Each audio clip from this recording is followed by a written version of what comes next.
ऐसे आपने lesson plan बनाया। अब मैंने आपको अभी बताया था, टॉपिक बता दिया, ठीक है। तो आप टीचिंग ऑफ इंग्लिश पढ़ाने वाले हो। अब मैं आपसे पूछूं कि बेटे आपके इसके पढ़ाने के पीछे क्या ऑब्जेक्टिव्स हैं, क्या गोल्स हैं, तो आप क्या आंसर करोगे? इंग्लिश हम क्यों पढ़ाते हैं बच्चों को? जो हमारी टीचिंग ऑफ इंग्लिश सब्जेक्ट है उसको हम क्यों पढ़ाते हैं स्टूडेंट्स को? कोई देगा आंसर? बताओ।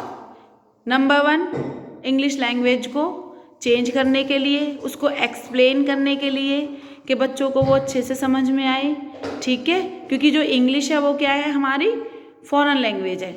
जनरल एम्स इसके क्या बनेंगे कि सब्जेक्ट आपका, आप अपने बच्चों को अच्छी तरह से पढ़ाओगे, ये आप अज्यूम करके चल रहे हो पहले से, ठीक है। स्पेसिफिक अगर हम एम्स की बात करते हैं, जो हमारे विशेष होते हैं, उनमें क्या है कि जैसे हम नाउन से रिलेटेड आप पढ़ा रहे हो तो आप उनको डेफिनेशन समझाओगे, ठीक है। उसके टाइप्स कितने होते हैं नाउन के, ये भी आप उसे एक्सप्लेन करोगे, ठीक है। आप एक्सप्लेन करोगे, लेकिन जब आप लेसन प्लान बनाओगे तो आप पहले से ही मान के चलोगे कि बच्चों को ये समझ में आ जाएगा। इससे रिलेटेड डेफिनेशन, एग्जांपल्स, आप कौन सा मेथड यूज़ कर रहे हो, इंडक्टिव, डिडक्टिव, क्योंकि ग्रामर के लिए हम वही यूज़ करते हैं। अब आप कहोगे कि मैम इंडक्टिव डिडक्टिव क्या मेथड्स होते हैं? बेटे जिस मेथड में हम डेफिनेशन पहले देते हैं और एग्जाम्पल्स बाद में देते हैं, ठीक है, वो होता है हमारा डिडक्टिव मेथड, जिसमें हम एग्जाम्पल्स पहले देते हैं, डेफिनेशन बाद में देते हैं। जैसे मैंने अभी आप लोगों से क्वेश्चन कर लिया, पुट कर लिया, ये ना सारे नोटबुक और पेन लेके बैठे हो ना, साथ साथ लिखते जाना जो जो चीज पॉइंट मैं आपको नोट कराऊं, और ये पॉइंट्स फोटो खींच के अपने फ़ोन में रख लेना बेटे, हैं। और ये लेक्चर भी मैंने रिकॉर्ड कर लिया है। सबसे पहले जो एंट्री बेस है आपका, सबसे पहले जैसे आपने क्लास में एंट्री ली, चाहे आपका रियल क्लासरूम है बेटे, चाहे एग्जामिनर वाला क्लासरूम है, चाहे आप अपने पीयर ग्रुप्स वाले भी लेसन प्लान बनेंगे, चाहे आप अपनी क्लास में पढ़ा रहे हो, ठीक है। सबसे पहले मस्ट शुड कॉन्फिडेंस लेवल, ठीक है, आप अंदर जाओगे।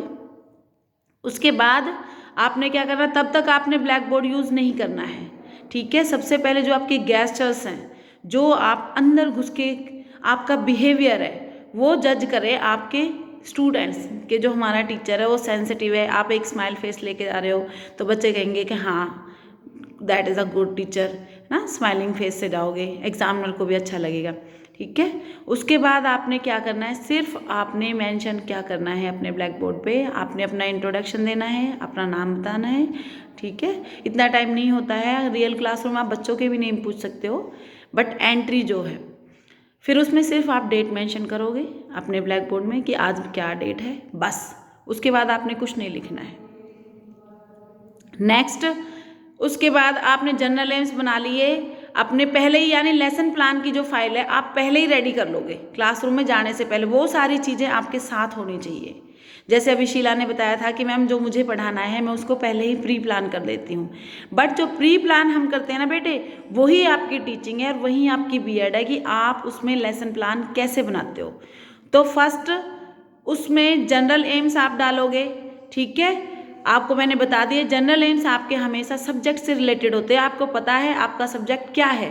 स्पेसिफिक ऑब्जेक्टिव्स जो बेटे आपके टॉपिक से रिलेटेड होंगे, आपने नाउन पढ़ाने हैं, आपने आर्टिकल पढ़ाने हैं, आपने सेंटेंसेस पढ़ाने हैं, टेंस, जो भी है, ठीक है। यहाँ तक सभी को क्लियर हो रहा है? किसी को कोई डाउट तो नहीं है? कुछ चीज़ ऐसी तो नहीं बेटे जो समझ नहीं आ रही हो?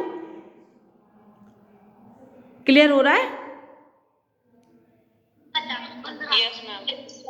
नहीं, अगर समझ नहीं आ रहा तो बेटे दोबारा से भी पूछ सकते हो, ठीक है। जब आप रियल क्लासरूम में करोगे तब टफ नहीं लगेगा, इसीलिए मैं पहले एक्सप्लेन कर रही हूँ, बाद में पीडीएफ दूंगी। आप ये मत सोचना कि मैम ने ऐसे ही समझा दिया, पीडीएफ भी मिलेगी और कल दोबारा से एक्सप्लेन भी करूँगी, क्योंकि बेटे जो आपकी टीचिंग है मेन, वो इसी पे टिकी हुई है, टीचिंग सब्जेक्ट पे आपकी बीएड।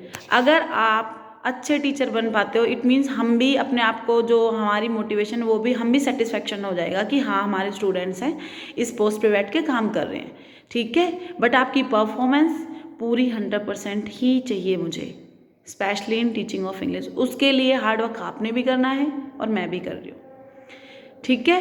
नेक्स्ट, अब जनरल एम्स हो गए आपके, स्पेसिफिक एम्स हो, आप फिर आता है आपका, सबसे पहले आपने क्लास में जाके क्या करनी है, पीके टेस्टिंग।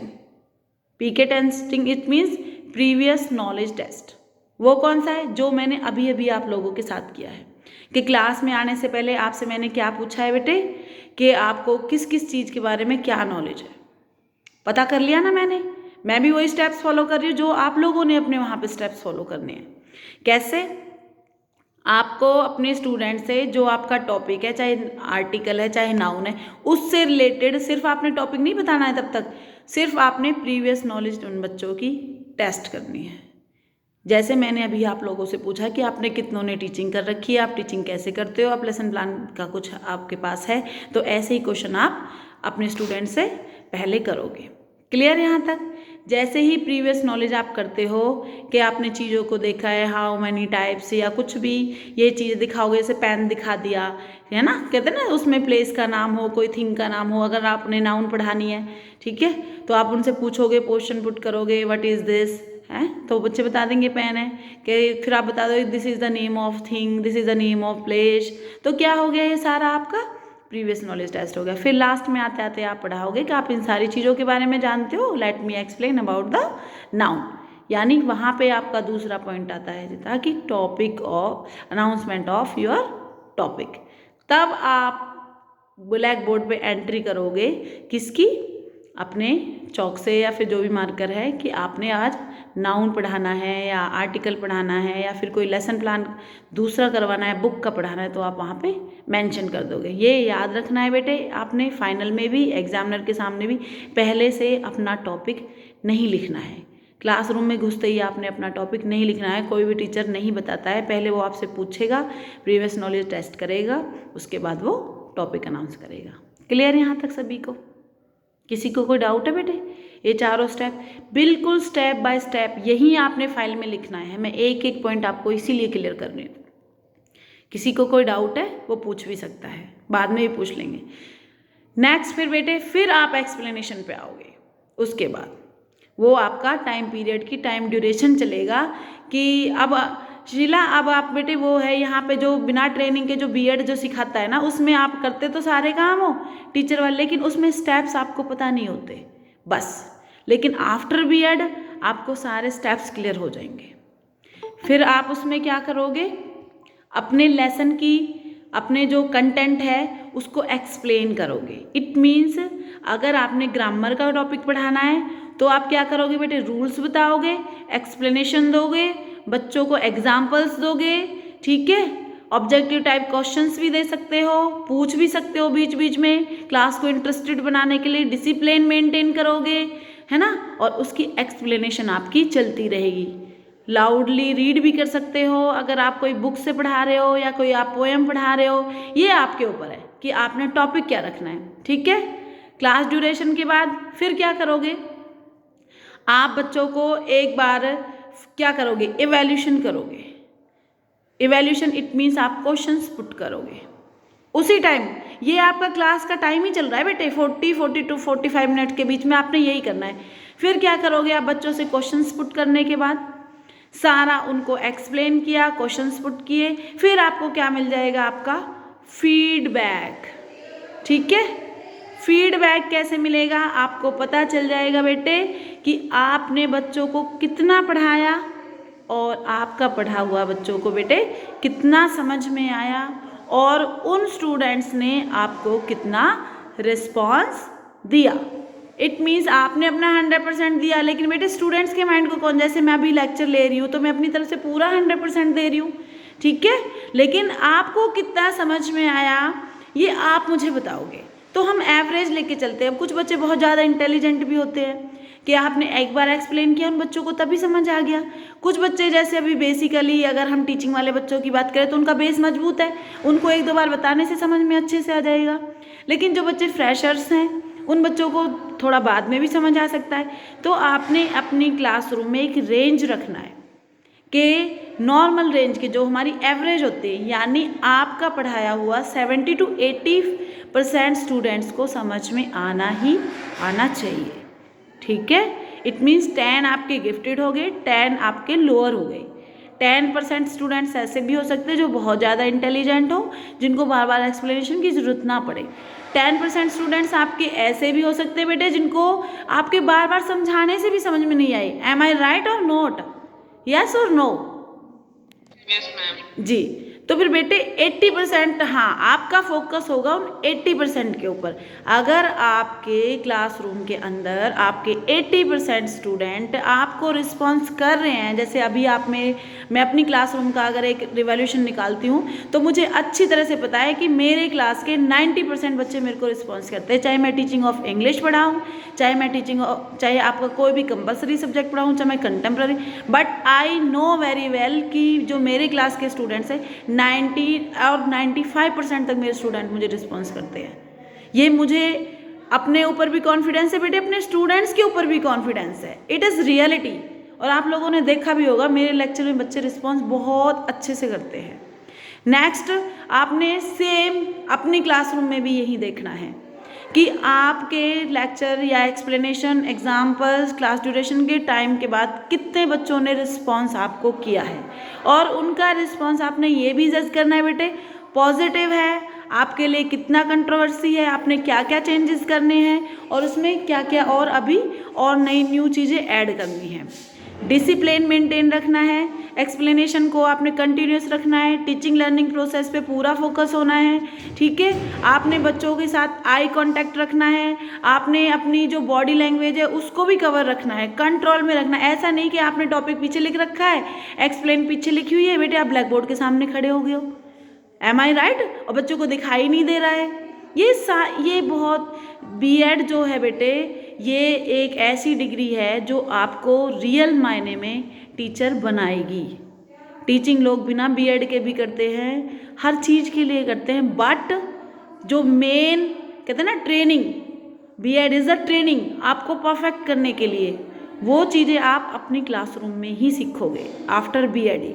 आप खुद कुछ दिनों के बाद देखोगे बेटे, जज करोगे अपने आप को कि yes we are changed about your teaching subject. और मैं तो यहाँ तक कहती हूँ ना, हम अपने गोल को अचीव करने के लिए और अपनी टीचिंग के लिए, जैसे मुझे इतना क्रेज़ है कि अगर मैं आप लोगों के साथ हूँ ना तो मैं भूल जाती हूँ मेरे आसपास क्या है, because I am busy with my students. है ना, एक तरह से क्रश किसी चीज़ पे कि आपको याद नहीं रहता। तो आपके ड्यूटी के लिए, अपने डेडिकेशन के लिए ना, आपके अंदर यही होना चाहिए। अगर जिसके अंदर ये है ना, डेफिनेटली उस बच्चे ने आगे चल के अच्छा ही टीचर बनना है।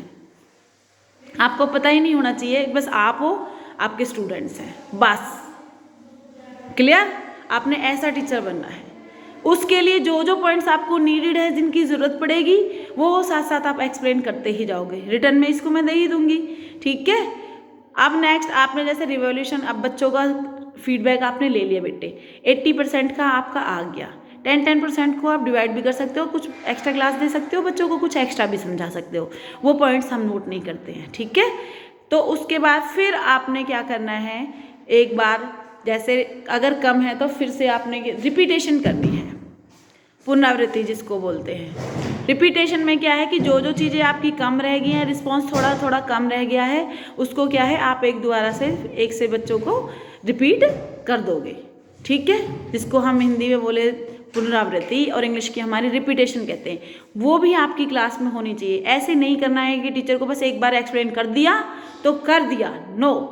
अगर बच्चों का रिस्पॉन्स आए 70 आए, 50 आए, 0 आए, 80 आए, नहीं, आपके बच्चों का रिजल्ट ही आपको अच्छा टीचर बनाता है, ठीक है। उसके बाद रिपीटेशन करोगे, फिर बच्चों को दोबारा से एक्सप्लेन कर सकते हो जिनको जो चीज़ समझ नहीं है। जैसे मैं बार बार आपसे कहती हूँ बेटे, मैं बार बार आपको एक्सप्लेन कर सकती हूँ। लास्ट में आपने क्या देना है बच्चों को, सारा होने के बाद होमवर्क ब्लैक बोर्ड पे दो, नोटबुक में दो। आप हाईलाइट तो कहते, बड़ी क्लासेस में तो आप ब्लैक बोर्ड पे लिख दो, व्हाइट बोर्ड पे लिख दो, बच्चे नोट डाउन कर लेते हैं। सेम यही स्टेप्स है बेटे, रट लो टिप्स पे। यही इन्हीं स्टेप्स से आपकी क्या बननी है, लेसन प्लान की फाइल्स बननी है, फाइनली लेसन प्लान होने हैं। दूसरी चीज़ें, आप लोगों ने एग्जामिनर से भी अच्छे मार्क्स लेने हैं, और अपना जो फ्यूचर है उसमें भी आपने जो आगे करना है, अपने स्टूडेंट्स के बिहेवियर को जज करना, उनको पढ़ाना, ये सारी चीज़ें आपकी इसी से रिलेटेड है। इवन आपकी बीएड किस पे डिपेंड है, टीचिंग पर, पेडागोजी पर। अगर आपका ये जजमेंट ठीक है, आप अच्छे से कर पाते हो, लेसन प्लान बना पाते हो, पढ़ा पाते हो, तो आप एक अच्छे टीचर हो, और आपकी जो डिग्री है बीएड की, ये आपके लिए बहुत इम्पोर्टेंट होने वाली है in your future also. Clear सभी को? किसी को कोई डाउट है? सभी को समझ आ गया? यही स्टेप्स है, रिटर्न करके दे दूंगी। हाँ बेटे, बुक से भी पढ़ सकते हो। यस बोलिए।